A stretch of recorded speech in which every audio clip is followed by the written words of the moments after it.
তোমরা কি জানো বাংলাদেশে এমন একটা বউ ব্যবসায়ীরা আছে যারা কিনা চাটাচাটি থেকে শুরু করে একেবারে বাচ্চা ডেলিভারি হওয়া পর্যন্ত নিয়ে ভিডিও করে? বিষয়টা একটু ব্যাখ্যা করবে? তো বিষয়টা আমি খুলে বলতাছি। বলো বাবাজি। এটা হলো বাংলাদেশের মিয়া খলিফা এবং জনি সিংস বরফের বেলুন মাস্ক। বলেন কি? যারা কিনা বিয়ের পর বাসারতের ভিডিও সহ এমনকি বাচ্চা ডেলিভারি হওয়া পর্যন্ত ভিডিও নিয়ে পাবলিককে উপহার দিয়ে আসছে। কি আশ্চর্য কথা! আসলে এদের লজ্জা শরম নাই, তাই এরা বউ বাচ্চার ছবি বেচা খাই।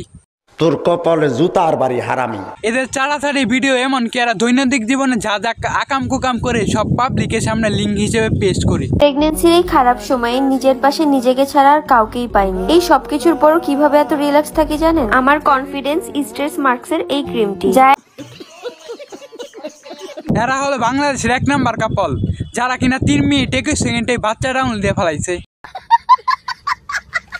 যাদের ভিডিও পুলমান রাত 12টার পরে দেখে, কিন্তু কিছুদিন আগে বেলুন মাস্ক হয়ে গেছিল পুরা জান্নাতের পাখি। তুমি কি জানো উম্মত, আমি 23টা বছর টানা তোর জন্য কেঁদেছিলাম উম্মত। আমি এমন কাঁদা কাঁদছি রে উম্মত। এটা কি ইসলামিক ভিডিও নাকি ভিউ ব্যবসা? তোর মাথা নষ্ট।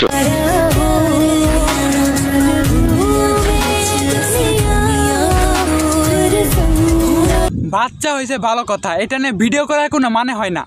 মানে কি বলবো, যাই হোক। তোমাদের আসলে মনুষ্যত্ব বলতে কিচ্ছু নাই, মানে বাচ্চারা নিয়েও ভিউ ব্যবসা শুরু করে দিচ্ছ। তোমরা মানুষ নাকি সোমালিয়ান জলদস্যু? ভালো হয়ে যা, এখনো সময় আছে।